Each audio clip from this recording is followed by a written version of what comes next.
Hi, I'm Russ. And I'm Amy. And this is Bella here. Got a little story to tell you about our first time boondocking. We've had some struggles, some learning curves, and we're about to tell you about the 3 things that we've ran into trying to boondock.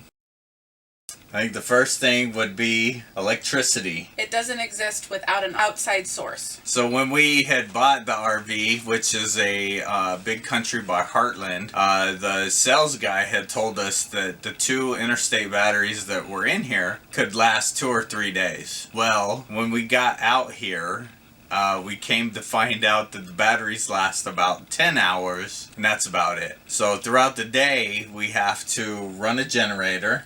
All day. Then by the time we turn the generator off at about 9 o'clock, the batteries will run our refrigerator, which is a full-size residential, for about 10 hours. That's about right. Yeah. So when we get up in the morning, the refrigerator is usually off.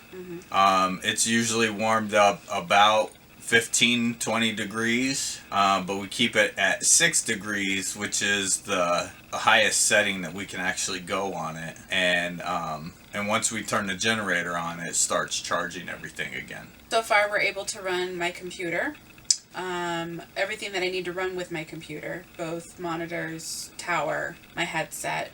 We can run a coffee maker, we can run a small heating pad, we can run our stoves, and we can run a small floor heater without the generator shutting off. We did find out, however, that the microwave does not like that, and it will kick the generator into overdrive and shut everything down. So it's been a learning lesson on what we can plug in, what can we use, what can we do at the same time. So it's definitely been a challenge on learning how to use the generator efficiently and keep everything on at the same time. The generator that we currently have is a Predator 3500. It is only a 30 amp, and our trailer is rated for a 50 amp. If someone has some suggestions, please comment below. Second thing would be the water. Man, do you not realize how much you would value a gallon of water until you only have 60 of it to work with? So we have found, one, that water consumption is actually a lot harder than we anticipated. Even when we're being very, very careful, we're going through it rather quickly. So far we've only been able to go about 3 or 4 days on 60 gallons of water, but it's also attributed to having some issues with our water tank and our water sensors. So this is one of the other difficulties that we have run into, is learning how our water tank works and how our water system works. First problem that we ran into was the pump. The water pump would turn on, we got great water pressure, everything came out really well. The problem is when we shut all the faucets off, the water pump continued to turn on and off over and over again. So we did some research. Russ actually did most of the research, and we decided that with the expense that it was going to take to redo the pump, we just were going to go ahead and just buy a new one. It was fairly inexpensive. It was about $100. We reinstalled the water pump and we got to the same issue.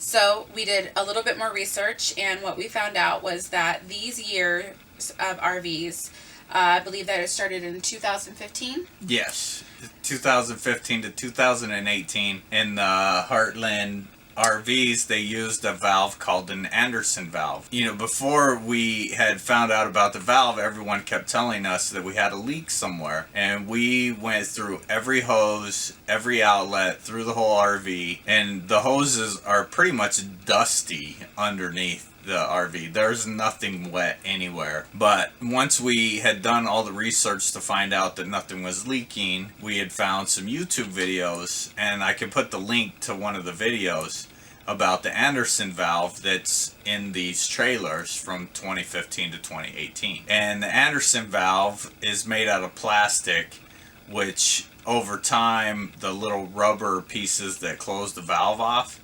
actually get worn out, and so it will suck air in through the inlet hose when you're trying to use the pump, which when it sucks the air through, the pump will run for a second every minute or so. So now we need to get an Anderson valve.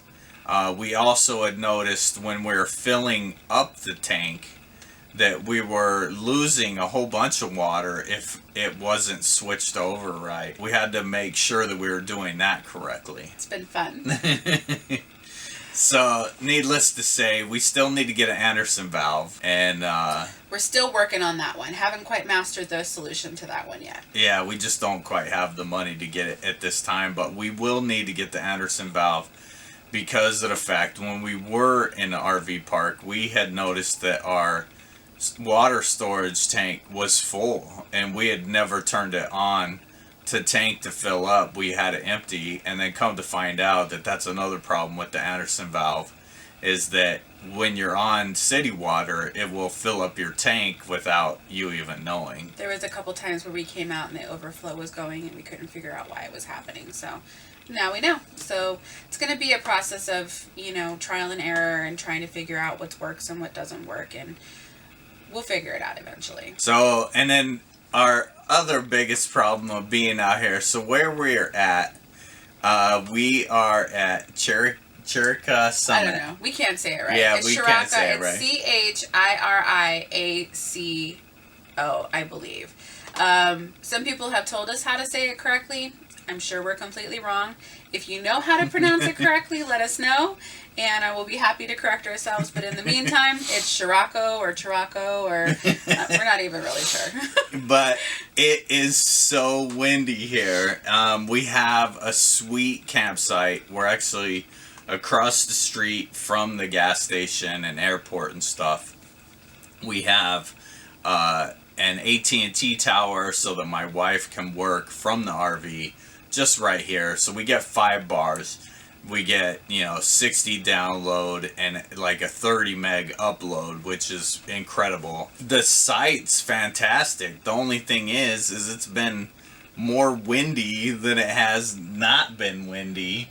So the whole goal to us doing this was so that we could have some peace and quiet away from the city noise and all of the lights and all of the craziness that happens by living in town, and have some campfires and maybe just be able to hang out and recoup and stuff like that. And we haven't been able to do that between the wind and it's been very chilly as well. It's just been impossible. We've basically been trapped inside the trailer the entire 2 weeks that we've been here.